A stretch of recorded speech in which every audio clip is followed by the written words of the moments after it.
This AI spending is not slowing. It is exponentially speeding up. Of course, Nvidia, with the largest market share, is the biggest benefactor of that. I think in the next 5 to 10 years that robotics, specifically like bipedal humanoid robots, are going to be very common. Brother, they're already doing beef, but a superhuman. So we were kind of getting into this more illiquid no man's land where things can get super volatile and they can get very, very gappy.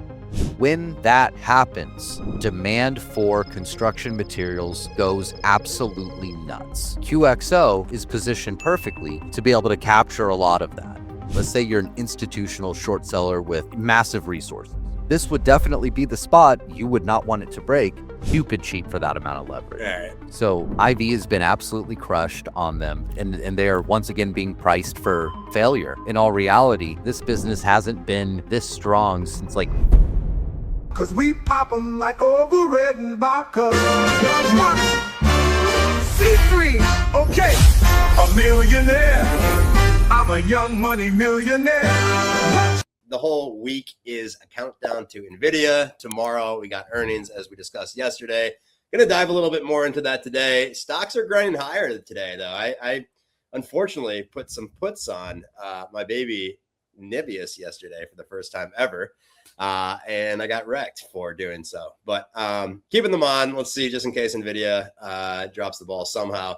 At this point, they're like 80% down. So I think just let them go to zero or maybe be a hero here. I mean, the damage has already been done for the most part, right? Yeah. And, you know, there is some solace in the fact that a lot of times when Nvidia beats, it's already priced in, and so it drops anyways. Now, I will say that given the drop that Nvidia has had over the last few trading sessions, I don't really think that's the case. And then in taking a look at like everything that has been, you know, all of the other earnings reports that have come out, like this AI spending is not slowing. It is exponentially speeding up. And of course, Nvidia with you know, the largest market share is the biggest benefactor of that, right? Or the biggest beneficiary. Like they get the most out of it for sure. So I got a ton of shares, so I'm happy still. It was more of like a hedge, you know. Well, and that's totally fair. That's totally fair. Little insurance there, if you will. But we got some mini monsters today. Of course, we'll be talking about Nvidia and Bitcoin too. We had our stock. We are going to talk about Bitcoin today. Yeah, talking about Bitcoin. Just tagged 80K for the first time in 3 months. You know, I felt like it was all dead. Has it been even more than that? I think so. Well, How long has it been? It feels like my AI was wrong on that. I agree. I think it has been long. May. Yeah, it was the middle of May. It's just July, it's August, just over 3 months. Yeah, because it was the middle of May. But yeah, that might be coming off of Claude Max and well, it was pretty much spot on, right? So but chip stocks are ripping. We're heading into potentially the biggest earnings print of the summer. I don't think anyone seems to care. I'm actually going to Canada on Friday, but no one seems to care about these Canadian tariffs, at least right now. Well, the thing is like, so there's one industry that's really impacted, right? And that's the forestry industry. So when we're talking about, you know, obviously chopping down trees, right? Anything to do with lumber or wood, that's pretty impacted. But what we also have to realize is that these tariffs are only on about 20 billion out of the $280 billion in trade that we do with Canada annually. So like it's very targeted, and some of them, to be honest with you, for lack of a better word, they're just fucking stupid, man. So one of the things, this is your fun fact for the day, everyone. One of the things that is being tariffed at a 50% rate is all hockey equipment, ice hockey and field hockey, which really is, it's funny, number one, because it's like that's what I feel like a 12-year-old would tariff Canada for, right? It's like, oh yeah, the hockey and maple syrup, like, sure, dude. And number two, almost all of the like major manufacturers of hockey equipment are here in the US. Is this correct? I'm pulling up from Twitter, so you never know. But this seems like a good visual. See.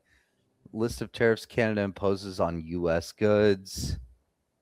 20% on lumber. This is it. Twitter. Something like that. Okay. So hockey players are pissed. Well, it's just so silly, right? It's just so silly.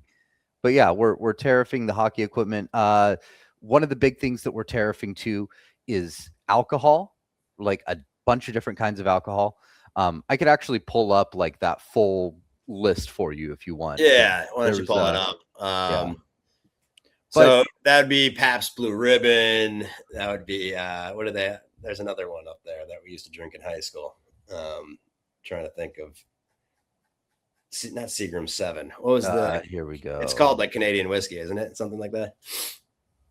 I'll let you. I'm not sure. To be honest with you, I'm not a big drinker, so I unfortunately I am very fucking boring, apparently. So I've cut back significantly over the years. Here we go. I got it pulled up. If you want to go ahead and throw that up, might want to zoom in a little. Yeah, we're gonna have to do that. There's a way to do that. There we go. Okay. So there you go. Beer made from malt, sparkling wine made from grapes, effervescent grape wine in containers holding 2 liters or less, Tokay wine, wine other than Tokay, Marsala wine, grape wine, wine of fresh grapes other than sparkling wine. Again, wine, vermouth, cider, prune wine, rice wine or sake, effervescent wine, fermented beverages other than wine, beer, cider, prune wine, sake, vermouth, or other wines, undenatured ethyl alcohol, right? Pisco and Singani, like it's literally brandy, Irish and Scotch whiskeys, whiskey other than Irish and Scotch whiskeys, rum, like so there's a lot of it, right? There's a lot of it that's alcohol. And then also, and this is the big part down here, right, is the densified wood and blocks, plates, strips or profile shapes, wooden tableware and kitchenware, other than of bamboo or tropical wood, wood and inlaid wood, skewers, candy sticks, ice cream sticks. What's the total like monetary impact here then? Like is again about $20 billion of what we import from them is going to be subject to these 50% tariffs out of the total 280. Bamboo fencing, that could impact everything. Oh no. Yeah, like it's a lot of this is just really kind of small. I mean, it's obviously like we don't want right here. Ice hockey and field hockey articles and equipment other than balls and skates and parts and accessories thereof. That's the funny one. How do they come up with this? Brother, it feels I don't know. So, in all fairness, what I will say is like the Canadian forestry industry is huge, right? I think it's their second biggest export to the US, right behind energy. Now, if for whatever reason they decided, hey, we are going to like start tariffing, putting like export tariffs on energy, like that would be a really big deal, right? That would be a really big deal. And I think that it's Doug Ford. He's the premier, so kind of like the governor of their province, right? They're weird up there, right? Sorry, Canadians. You guys have different names. I'm going to zip my mouth 4 days before I go out, before I get stopped at the border here. Right. But I'll let you talk. But yeah, so, Doug Ford, whose brother is a famous crackhead, by the way, is the crackhead mayor of, I think, Toronto. Right. Yeah. His brother smoked crack, which is something else, right? Kind of off by the wayside. But what he's been saying is that he wants a 30% tax, export tax on all energy. And that would absolutely cripple a bunch of states like North Dakota, South Dakota, for instance, really rely on it. Minnesota is another one, Michigan, right? So a lot of these states that are kind of right up on the border, the Canadian border, they would be heavily impacted by that. So I'm reading this is kind of the initial which they've done. Now the targeted threats on auto and metals. So the Trump admin warned against additional 50% tariffs on Canadian vehicles, auto parts, steel, aluminum, if Canada does not accept the proposed terms. Prime Minister Mark Carney rejected the terms, stating they were structured to dismantle key Canadian industrial sectors. Yes. That would be more impactful. I don't know what the dollar amount is on that. I could ask Gemini. Well, so there would be it would be a little bit more significant, right? Because what we have to realize is that Canada is number one. They're rich in resources, right? In natural resources, like there's a bunch of gold, silver, and iron mines that are up there, copper as well, and they are relatively empty in probably 80% of the country, actually more like 90% of the country, right? Their population's pretty low, which means that you have the room to go and open up a mine and start extracting things from the ground, right? Which is a capability that in a lot of the US that we just don't have. I just closed out of that screen. If you want to, let me put our beautiful faces back. There we go. So we have, we have that, and it's funny because there was an agreement reached. Do you know why the agreement ended up not going through? Probably something petty. It's something super fucking petty. So what happened is, like, right before the agreement was going to go through, okay, Trump said that he wanted Canada to stop putting "Made in Canada" on their products. And he also said that he wants them to stop doing any kind of entertainment or educational products in French, which is one of their main languages, right? It's an official language of Canada is English and French. So he wants them to stop producing TV shows in French, and he wants them to stop making educational content in French, which is like this really weird hill to die on, right? And is there something behind that, though? Do you think he's no? Yeah, no. He always calls it the second state. How does that impact the U.S. whatsoever? Yeah, that's kind of petty. If they make some French shit, like fucking whatever, man. That's weird, a third of their country speaks French as their main language. Shout out to all the viewers from Quebecois. Yeah, we do have some Canadian viewers. Yeah, from Quebec. Fun fact, roughly 66 to 70% of Canadians live within 100 kilometers, so 62 miles of the U.S. border. Absolutely. It's because if you go up north, it's way too fucking cold and barren. Yeah. My first job out of college was in logistics, and we used to send stuff to Saskatchewan, which was, I think it was Saskatchewan, or like very, very far, where the population was like 50 people. Out in like Newfoundland. Right? Yep. There you go. Yeah. There you go. All right, let's get into Nvidia. I think that's our viewers want. That's what we definitely have to talk through. So Wednesday after the bell, I think the entire market is watching that. They have beat, I think, 21 of the past 23 earnings. That doesn't necessarily mean the stock rips after all of those, but they just continue to print and print and print. And you feel like they're, every stock I talk about, it's like, you search on it, some partnership with Nvidia. I feel like they own the world at this point.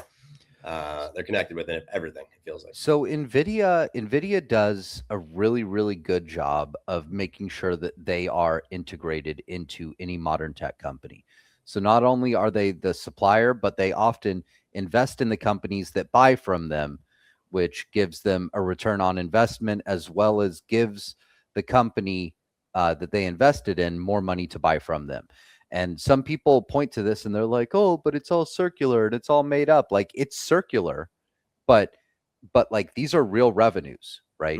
That are coming in, and the investment is a real investment, right? So pull up their chart if you can. Just really I already got it here. You got it up. I'll go ahead and share it real quick. One step ahead of me. They've been losing. I think it was like 7 days in a row. They're down. Heading into earnings, at least. Something like that. Let's see. 1, 2, 3, 4, 5, 6. 6 days in a row. Close. And then today they had a gap up. They ended up tracing up a little bit higher and then kind of selling off a little bit, settling down, right? So basically, when I'm looking at this, what I see is that, number one, right, this was pretty overextended. We could see that not much volume has actually, traded in this area right here. This was kind of leading up into their earnings, right? And with the big pump on NASDAQ that ended up happening when NASDAQ hit all-time highs, NVIDIA also hit all-time highs. Surprise, surprise. So, we had that happen, but there wasn't a lot of volume put in here. Really, where the majority of the volume has been put in, since it's been kind of just in this range following the rise from, NASDAQ making all-time highs. Realistically, most of this volume has been put in down right at about 200, right? Mm-hmm. Right at about 200. And we had kind of overextended just a little bit. So this like light blue line, this is the value area high.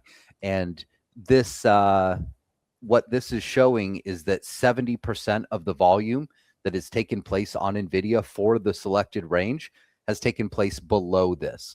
So we were kind of getting into this more like illiquid no man's land, right? Where things can get super volatile and they can get very, very gappy. And it's just because there aren't as many existing positions up here, right? So as a short seller, if you are trying to guide this thing around, right? Let's say you're an institutional short seller with, massive resources, right? Mm-hmm. This would definitely be the spot you would not want it to break, because if it breaks this spot, it's going to start moving incredibly fast through here because there's just no existing positions there, right? Whereas down here, we've seen a lot of trading happen in this area, right? So this is a more comfortable area to be able to trade, right? There's more liquidity. So the price fluctuations aren't going to be so wild. Now, what I find to be really interesting is, again, number one, right? NVIDIA is, like we said earlier, the main beneficiary of the AI trade, right? They are the ones that have been selling the pickaxes as everybody else mines for this AI gold. Okay. So, I'm feeling really comfortable about them fundamentally. They have a little bit of a premium attached, but it's, to be honest with you, it's not like out of line with its peers, even though they end up usually doing better than their peers, right? So if anything, I think that NVIDIA is deserving of maybe a little bit of a higher premium. Are you playing anything heading into earnings here? Or are you on the so stock? I think that what I'm going to be doing is I'm going to be doing like a little bit of a like slightly bullish biased spread, right? So what that might look like would be $205 puts, and then like $215 and $210 calls. And I'll probably try to allocate about like 60% of it to the call side. And I'm looking to go out to October, right? So that way, if there is like some big IV crush that happens right after earnings, right, and it ends up moving largely sideways, I have enough time to kind of trade out of it, right? I get 2 months, and I can wait for the actual trend to emerge. And honestly, by then, I'm expecting that NASDAQ will be doing relatively well. So it just gives a little bit more time and safety. Some of that like higher beta is like SMCI or even Dell, HPE, or direct competitors, right? Like AMD, or kind of like the sympathy movers, Avgo, Marvell, which is one we wanted to touch on today. Mm-hmm. Are you looking at those more so than playing NVIDIA directly? Well, to be honest with you, I'm kind of playing like a lot of the software and a lot of the robotics shit right now, right? Robotics. So that's kind of where my mind is, especially longer term. Now, I will say that I am looking into Marvell, right? Because I think there's 2 L's on it. So I'm looking into that, and then also I'm going to be holding my Iris Energy, my IREN, through earnings that's coming out on Thursday night with Marvell, right? They're going to be reporting pretty much simultaneously after the bell on Thursday. So I am looking at those as well. And then one of the other things that I've really been looking at is just IWM, right? Yeah. It's kind of a way to to trade this because IWM is pretty tech heavy, right? It's the Russell 2000 ETF. Small caps, yeah. Yeah, just small caps, right? So I figured that if Nvidia does well and people start to, feel good about the AI trade once again, then a lot of the small cap AI stocks that are contained in IWM, should receive a little bit of a meaningful jump. So this is one that I've kind of been watching as like sympathy, but it's a little bit more diversified. There's just again, there's a lot of tech in there, right? Also looking at semiconductors in general. So the thing that I ended up jumping back into was SOXL, right? Which is the 3X daily bull ETF for the Philly Semiconductor Index, right? I figure if Nvidia does well, then we should see a meaningful boost in all of the chip manufacturers, because if Nvidia is doing well, that means that demand is really high. And if demand is high, that means that people are also going to be going to some of these other names. But Nvidia is the largest holding and the heaviest weighted out of all of the semiconductor manufacturers, of course. So Nvidia can move SOXL on its own, and this is levered 3x to the upside, right? Yeah. So I have to pull this up just because we were talking about robotics. I don't know if you watched any of the robot Olympics, I guess they're called. no. Oh man, you got to watch this. This is pretty cool. So in China, that's the Unitree one. They had these robots that were doing like tennis, like all the like Olympic sports, track and field. Run! Oh no! Where's he going? Where's he going? Oh! 此时场上靠外道的3台机器人奔跑的姿态几乎是一模一样的。 They're crazy, bro. They beat Usain Bolt. Look at that. Yeah. 哎，这下踩到了4道。 Yeah, that's those are the ones from Unitree. Oops. Oh. Take that off. Take that off. Put you back on. Here we go. Yeah, so I've been really into robotics lately because I think that, I don't think that it's going to happen tomorrow, but as we've said before on this podcast, right? I think in the next 5 to 10 years that robotics, specifically like bipedal humanoid robots, are going to be very common. Oh yeah, they beat Usain Bolt in the sprint already. Like brother. Yeah. Brother, they're already doing things that are like, superhuman. Let's watch this again in 5 years. Not even probably. By next year, the way the technology ramping up. It's ramping up quick, man. Like that technology is becoming very What names advanced. are you looking at, I guess, in the robotics space? First and foremost, my beloved BlackBerry, right? Fair. BlackBerry for all of the software infrastructure. Like literally they are the platform that Nvidia chose for their Halos project. So BlackBerry is one of them. Another is INDI. We've actually talked about all of them. Yeah. Right. INDI for the semiconductors. They actually, when Unitree IPO'd, we figured out that INDI is one of the suppliers for Unitree, which is the largest robotics company in China. Right. And this is a US based company too. So, it's not like we're buying some Chinese piece of shit that's registered in the Cayman Islands, right? Mm-hmm. It's a US company. They're out of California. So INDI is one of them. And then for like a lot of the sound, honestly, SoundHound, right? So yeah. So that's kind of where I'm looking right now. And so like with INDI, right, they had an incredible earnings report. They ended up beating the analyst expectations, right? 4.5% on earnings, 2.4% on revenue. They guided up. They officially said that they are going to be moving into robotics and quantum, and they also are like right on the cusp of profitability, right? So they're doing incredibly well.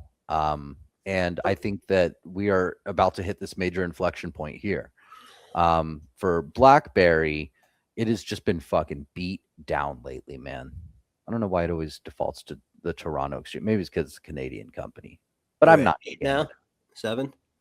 Yeah, so they're at 782. So they have bled quite a bit. I had it like $1, and then I gave up on it like an idiot. See, whenever I sell, buy, guys. That's like an indicator.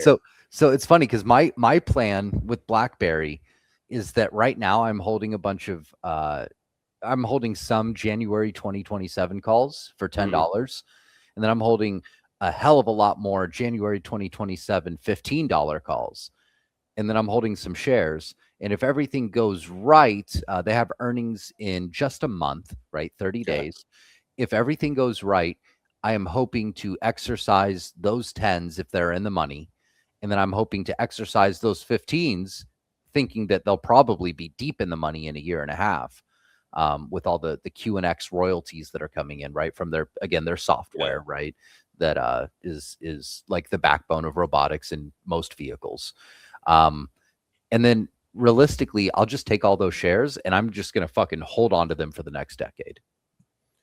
That's my plan with BlackBerry. Like, this is not a short-term trade. This is one where you're going to have to be okay sitting for literally years. But I think that if someone is okay sitting for literally years, right, that this could be incredibly fruitful. You can buy in the money for 2028, $7 for $3. You go up to $10, $2. Look at the 15s. Yeah, the 15s are $1.50 right now. It's stupid cheap for that amount of leverage. All right. Stupid cheap. I'll buy it. So, you know, IV has been absolutely crushed on them. And they are once again being priced for failure when, you know, in all reality, this business hasn't been this strong since, like, I don't know, 2005, 2006, maybe. Buying the 12s. Like literally, yeah. And that, I mean, that makes sense too. I might end up doing like a little bit more of a spread, but we're doing live trades on here today, guys. Yeah, we got to do it live. All right. So we have about 15 minutes or so, and you could definitely stick on for Sniper. But while we were talking, I also went on Gemini and made a little video here for Mini Monsters. So real quick, I haven't looked at it yet, so this could be really bad or really cool. God. 5 seconds. Let's take a peek. Mini Monsters!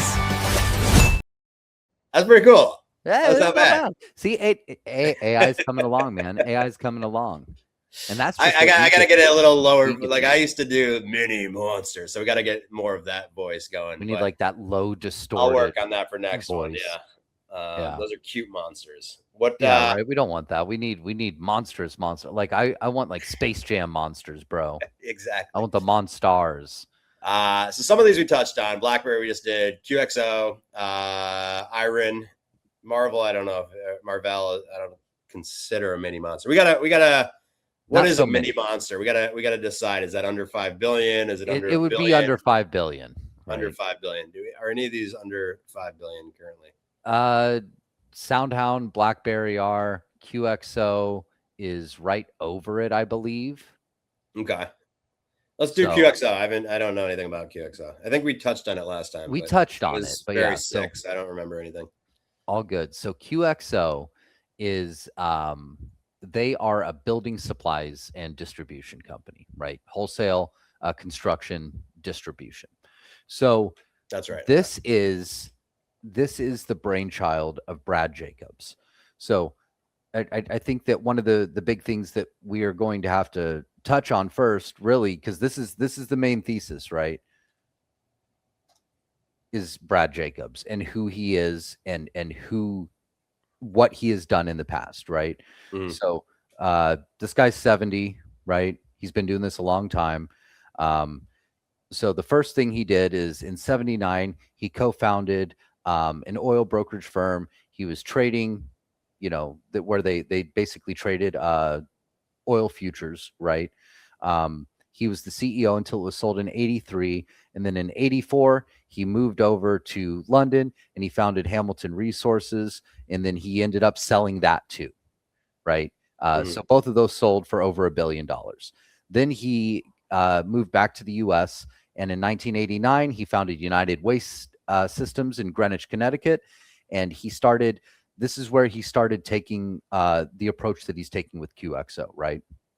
Where what he did is he took a bunch of like small garbage collectors that had like overlapping routes in rural areas, and he consolidated them, right? He just went out and started buying them out, consolidated them into one larger company. And then in 1992, he took the company public, and he ended up selling it to USA Waste Services for $2.5 billion in August of 1997.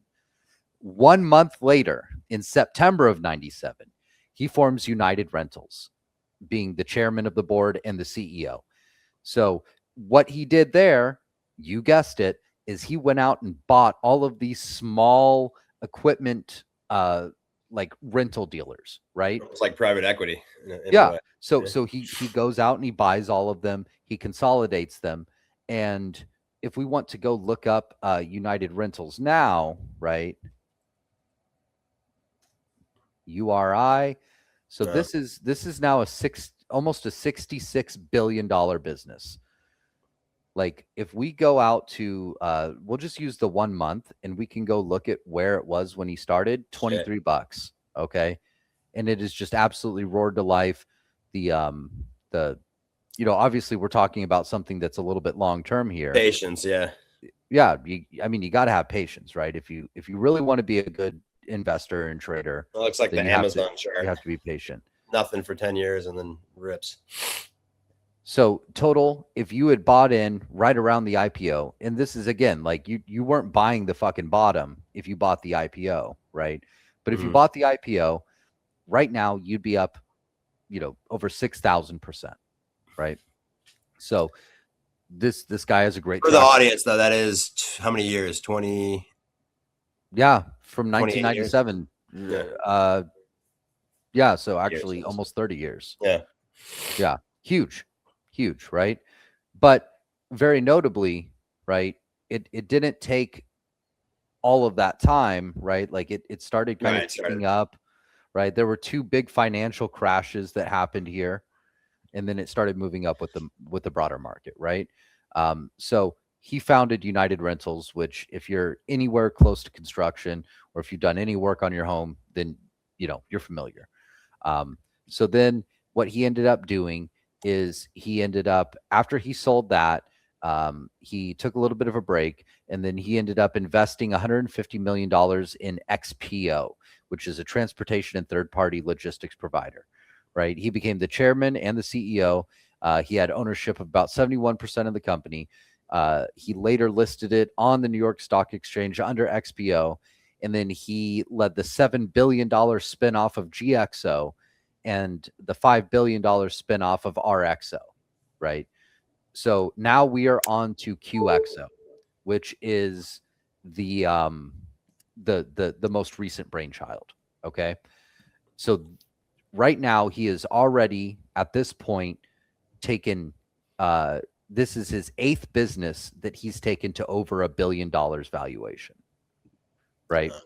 So what he ended up doing is he's doing that same strategy of consolidating the business, right?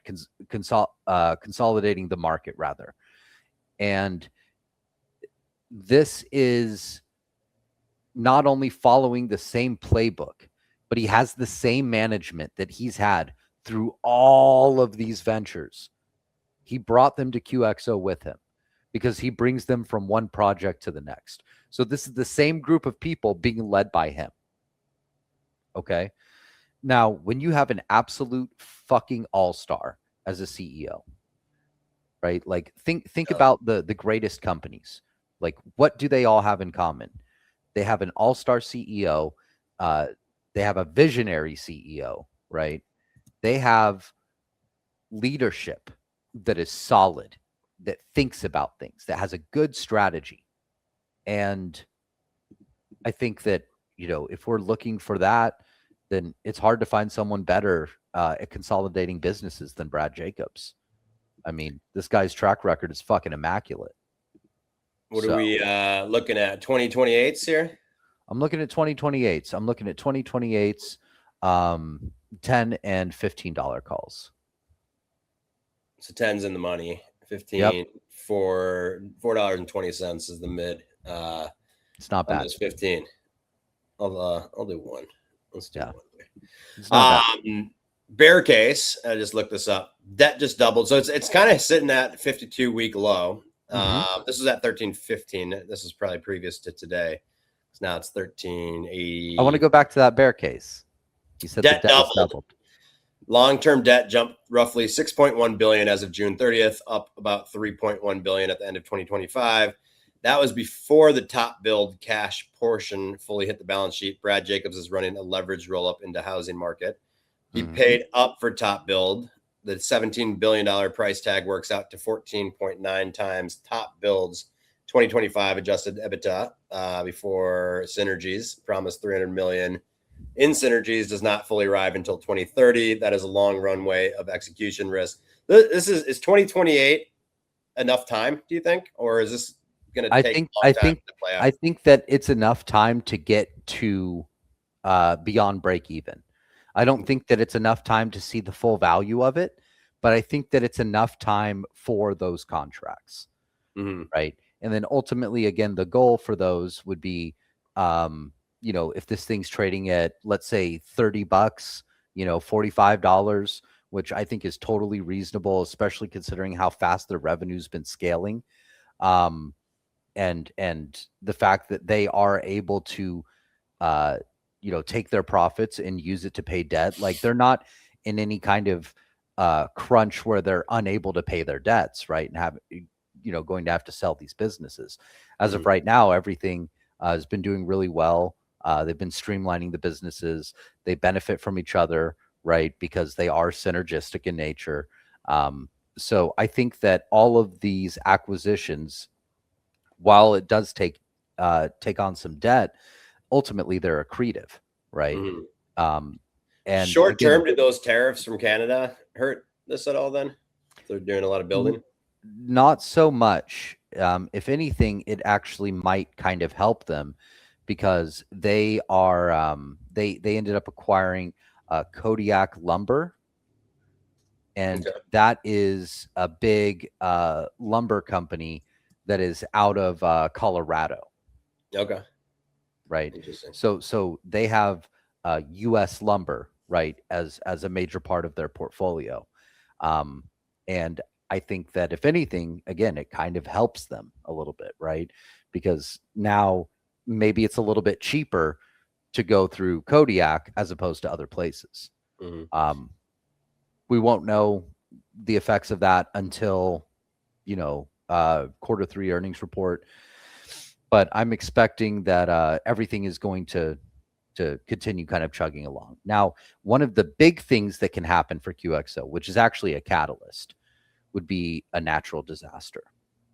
So, of course, while we don't wish for a catastrophic hurricane to come and absolutely wipe out the Southeast, we know that it's only a matter of time, right? Yeah. So when that happens, demand for construction materials goes absolutely nuts. And QXO is positioned perfectly to be able to capture a lot of that, right? Because they have roofing supplies, siding, weatherproofing, lumber, insulation, right? The next thing that I would really like them to move into would be maybe some like plumbing and electrical supplies, right? I think would be a really strong move.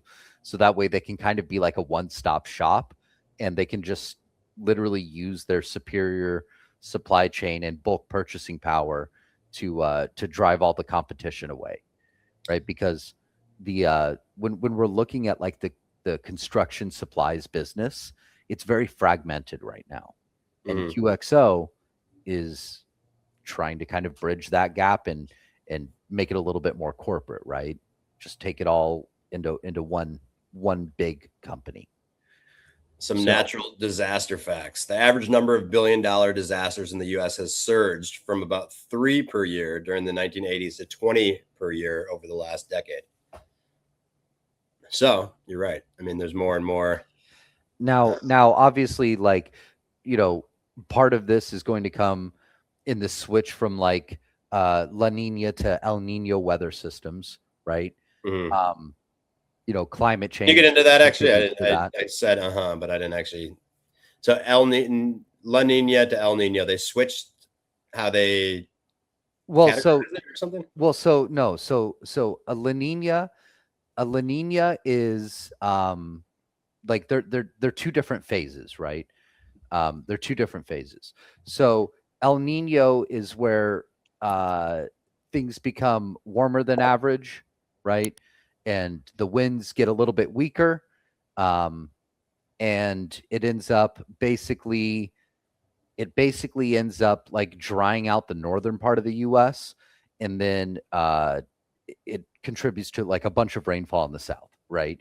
And then La Nina is where everything ends up getting colder, right? The winds get stronger, and you know, you end up with more rain like in the northern part of the US and in Canada, and then it gets drier in the south. So when these change, okay, when you move from one to the other, think about how a hurricane forms. A hurricane forms when you have, number one, right, a drastic change in temperature, or two temperatures that are, you know, kind of like colliding, right? So hot air and hot water kind of go to the surface, whereas cold, right, is dense, it sinks down, right? So as you get these, that's where you can kind of see that shift happen and a storm begins to form. So number one, there's that, right? And then especially when you're switching from El Nino to La Nina, you get this fluctuation in temperature accompanied with higher speed winds, right? So when that happens in particular, which right now we are in an El Nino pattern, but when it flips to La Nina, that's normally where you get the biggest storms, right? So that's kind of something that I'm really like looking at. You know, I'm watching weather patterns because we actually have a relevant to expert here QXO. that I wanted to show. Oh, let's go. I show love this. this clip. El Nino. All other tropical storms must bow before El Nino. Yo soy El Nino. For those of you who don't habla español, El Nino is Spanish for the Nino. I am El Nino. Exactly. It's Spanish for the Nino.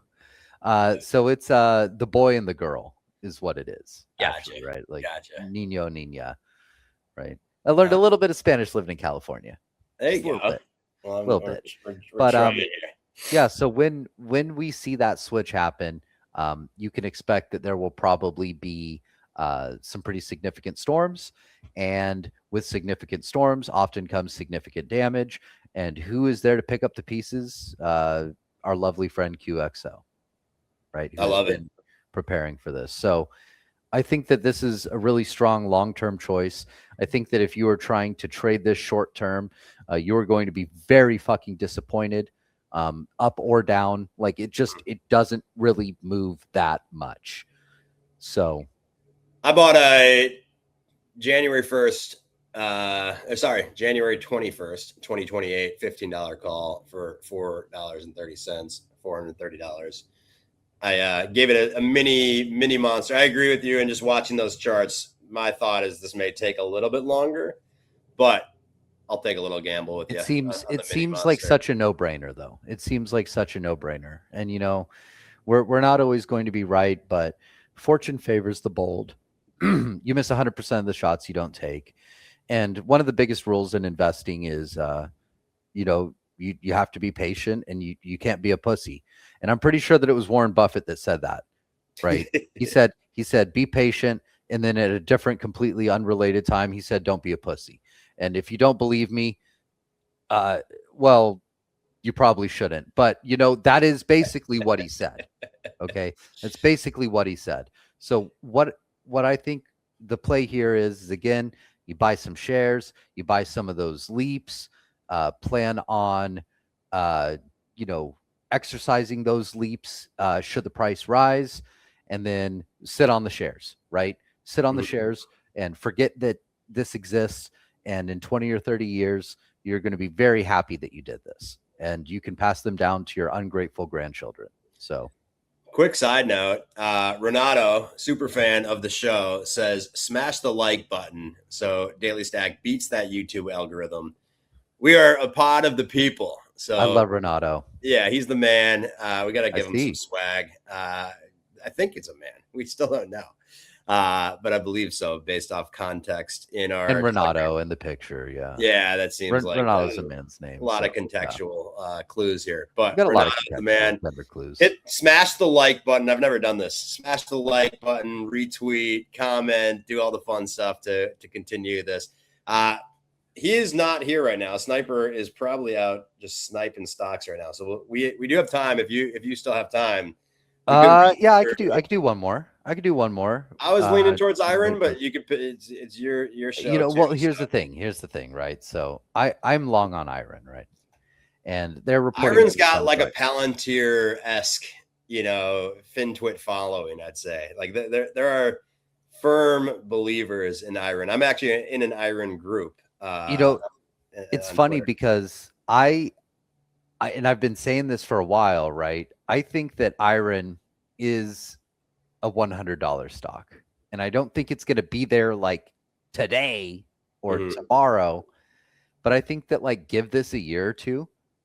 I think Iris Energy is $100 stock, man. I think that these guys are executing so well. They were one of the first to recognize that they could take that their infrastructure from mining Bitcoin and switch it over to like providing neo cloud services, right? So, I'm very bullish on Iron. I think that it's a really good long-term trade. Obviously, there are some kind of like headwinds going against them, right? Just in the fact that it's very expensive to initially like set up and expand all of the cloud services, but the fact that they already had a lot of it to start is really beneficial to them. They kind of get unfairly linked with Bitcoin still, even though Bitcoin is like such a minor piece of their total like balance sheet, right? Like they don't really hold a lot of Bitcoin. They just have a little bit that they keep as a hedge, right? They have a small Bitcoin treasury that they keep as a hedge against inflation from their time as a miner. But this is not like a Bitcoin company anymore, right? This is a cloud service. So do they switch? If Bitcoin goes, I think they have the capacity to go back to Bitcoin. If Bitcoin, they could just swap whenever they need to. But the thing that we also have to understand about Bitcoin miners in particular, right, is that the rewards down too. Well, not only that, but like when these halving cycles happen, right? Every time that Bitcoin gets cut in half, the reward for miners goes way, way, way down. Right. So, but the price of Bitcoin ideally is much higher. Yeah, and there's generally, right, the cheaper price can attract more liquidity, especially from like smaller investors, right? So like there are benefits to it. Most of the miners have moved over to AI. I feel like a lot. Yeah. I think that they are they're opportunists, right? And some people might see that kind of as a negative, but I view it as a positive, right? You made money mining Bitcoin just by running this thing. Okay. Pretty cool, right? Pretty cool. But I guess my bear case and slap my bear case here is, or not, I don't know if it's an overall bear case. Two things I didn't love was the Warriors thing. I didn't hate that, just given, the visibility that the Warriors have, in Silicon Valley. I thought that was actually kind of smart, but I know a lot of people didn't like that. That one I can see the value in. The $800 million package of RSUs is 17% of their revenue. Let me look at the stats here for 2027 and 28, I believe it said. Does that concern you at all? Not particularly. And I'll tell you why. Okay. So number one, we are viewing that through like the modern lens where their revenues haven't scaled up, right? What we're not including in that is what we think that this could be, right? So if revenue continues to scale up, well, by the time those RSUs are vested, then this might not be so unreasonable, right? And number two, I don't think that the management is trying to just sell this shit. Like, I think that they are trying to hold it and build the business into something that's huge, right? Like a literal titan of cloud services. And I think that they're just going to hold, right? I don't see any reason that they would sell. They didn't sell when it went up to 70. Why would they sell here? Right? Why would they sell here, and why would they sell at 70 next time when the business is doing nothing but gaining traction and gaining strength and gaining clients? So to me, that doesn't make any sense, right? And I could be wrong. But it's not really a concern that I hold. The Warriors thing, it was really interesting because I feel like to all of the people that you would want to advertise to, I feel like you don't really need to advertise to, right? Like all of these big companies, right? All the hyperscalers, all of the LLM creators, like they know who Iris Energy is. They know who all of the players for these data centers are. Why? Because the demand is so fucking huge. So that was actually the one where I didn't really understand it, because it's like, what are you gonna advertise your data center to basketball fans that are like just working a normal job? Like, they're not going to be your fucking customer. So right. So I mean, why? Silicon Like, Valley, the Warriors have a unique situation where they are seen by it's kind of like the TBPN got paid $200 million or whatever for their podcast because they're bringing all the big players on. They're international too. I think a lot of Steph Curry, but that Steph Curry is going to retire in a couple of years too. So we shall see if that piece pays off. Real quick on Fermi, I just saw, this was news 2 hours ago. I don't know if you saw, Bank of Nova Scotia took a big sizable stake in one of your babies. Look, here's the thing with Fermi, man. Again, like the property is too valuable. The permits that they have are too valuable. Like it has been beat the fuck up. And I continue to hold. I actually ended up buying a little bit more the other day, just because it was sitting at these lows. I caught this wick right here, which was really nice. But like when I see Fermi, like I see something that is probably going to be a little bit longer term, right? 2028, $7, not too far out. About $1 up is $3.15 right now. I was just checking on the options there. What do you got? You got the 2028s? Yeah, I have 2028s, a bunch of $10 calls, and then I have some 2027s, $6 and $10 calls. A little bit worried about those 10s. The 6 is not so much, because I'm definitely okay with just exercising and holding the shares. And then the $10 calls for January 2028, I'm not concerned about at all, because they are going to have, they're planning to have their first like big section of energy online at the end of the second half of 2027. That's when TensorWave is going to be moving in. They explicitly said that they are going to be that they are talking to a few other potential tenants, and they are working with Hillcore, where basically Hillcore is going to be financing all of, or not all of, right, but a good chunk of development for them, which means that you're going to have two firms working in tandem, right, Fermi and Hillcore, to build out Project Matador. And again, this is like a huge undertaking. Like, we're talking about an 8,500 acre campus in the Texas Panhandle. Yeah. Like, when completed, this is going to be one of the largest data centers in the entire world. So the ambitions, right? The goals are very lofty, but the reward is potentially just fucking outstandingly huge. I gotta wait. Up 6.5% today. May wait till tomorrow when it goes down again.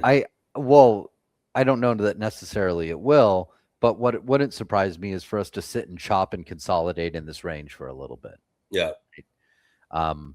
And realistically, like even if it does run up, you know, I kind of feel like there's a lot of big pressure sitting at like 7 to like 770-ish, right? Where we consistently see sell pressure comes in. And you know, it's very speculative, but I think that should it work out, that it's really going to work out. So have you looked in I have a thesis here, and I've had this thesis for a while, and it hasn't played out quite yet, but I was just looking at Twist, which was a blast from the past. We used to talk about genomics all the time.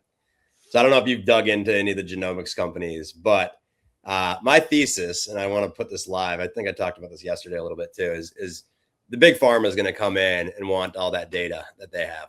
And I was just looking at Twist because my friends were saying, holy shit. But Twist went up from where I just took it off the screen now. Shit. Twist is up almost 9.5 today, 210% in the past 6 months, 375% in the past year. Or year to date, 462% in the past. So this one may have already missed. My thesis was there, but that is something that I won't dig in too far because I need to do more research again because it's been some years. But Art G calls, so bringing Kathy Wood's name back up. I think that paying for genomics data makes like a ton of sense, right? Especially now that like what we have to think about is, you know, when they started compiling all this data with like ancestry.com and 23andMe, for some of our slower viewers, maybe 24andMe. No, I'm just kidding. We don't want to. That's the joke I always make, is I had to use 24andMe, right? Over there. Yeah. He's not fucked up. He's a nice guy. So, you know, when they started gathering all this data, there wasn't really the technology to be able to compile it, and glean like useful insights from it. But with the advent of AI and with, you know, AI growing in power exponentially, like now that's actually a pretty relatively simple thing to do, right? Is to be able to gather that large data set and make some sense out of it. So I think that AI enables that. And there's absolutely a reason why data providers, right, are selling it for so much money right now. I mean, we can look at Reddit, right? We can even look at the corpse that was once Spirit Airlines, right? Their data is getting sold. You look at like Palantir too, of like, you know, making sense of the data, right? And like taking actionable insights on that. Like big pharma could take actionable insights then with the genomics. And I think there's going to be a huge push. We were talking about this yesterday for any viewers that were listening, but this personalized medicine is going to be a thing. It will be a thing, and for sure. Genomics, you know, everyone has such individual, you know, the way I react to a medicine is going to be different than how you react to a medicine. Absolutely. And so the closer you can get to like that personalized medicine, which is going to be more costly, of course. But I think it'll be more costly at first, but I think that if you go 20 or 30 years in the future, I think that it's going to be the standard. Yeah, I'd agree. I mean, it just makes so much sense, right?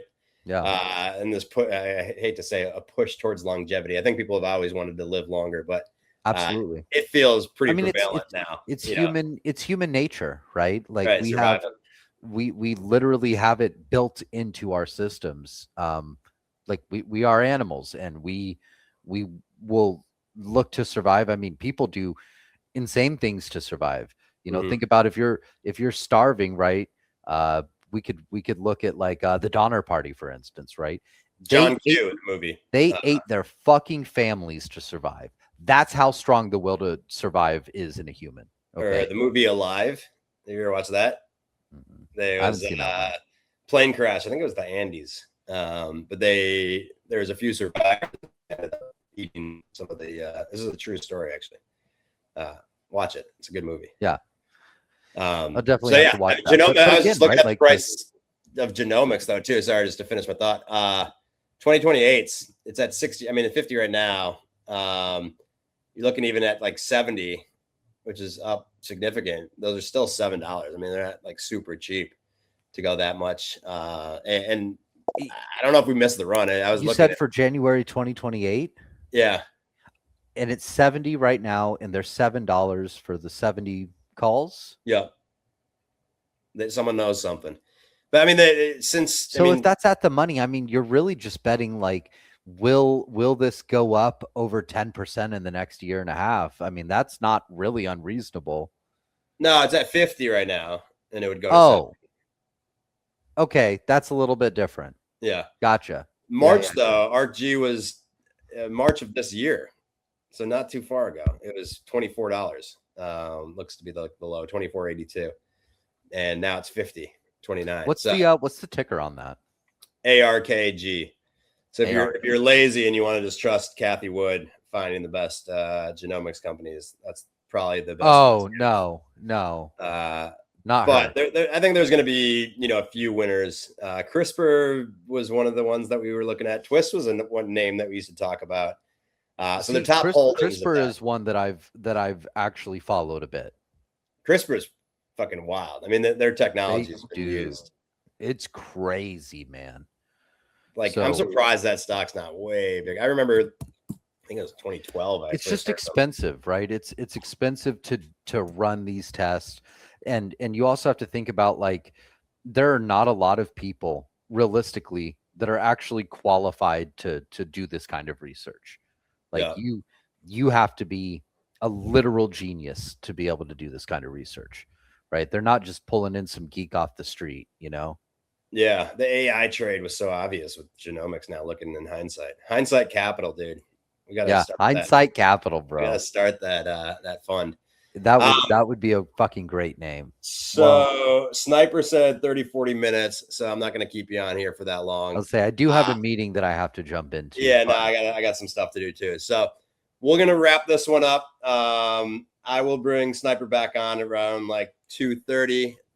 Give us a follow. This is the best way to do it.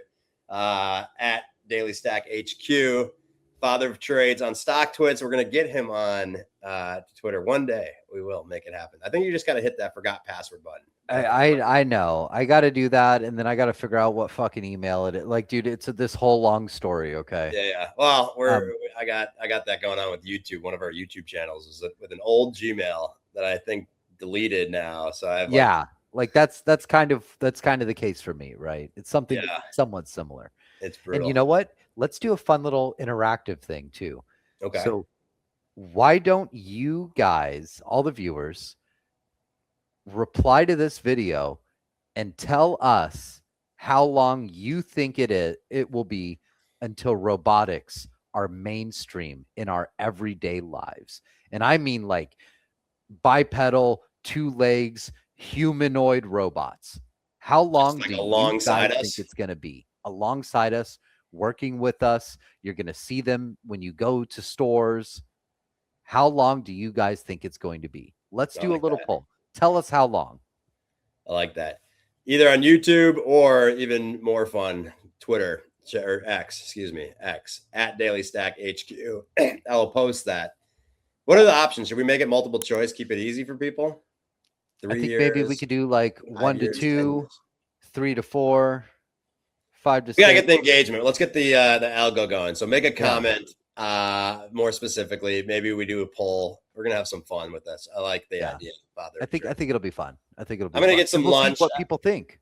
Yeah, we'll be back in let's call it 30 minutes or so. Let's do 2:30. I'll tell them to hop back on 2:30 Eastern Standard Time for Sniper. But father of trades, glad I'm healthy. I know you're still a little under the weather right now yourself. Okay. So hopefully by next week we'll both be at full strength. That would be sick. Come back with even a cooler mini monster video next time. So hell yeah. Appreciate everyone listening. See you guys. Thanks, guys. Take care. Cause we pop them like overridden vodka. C3, okay. a millionaire.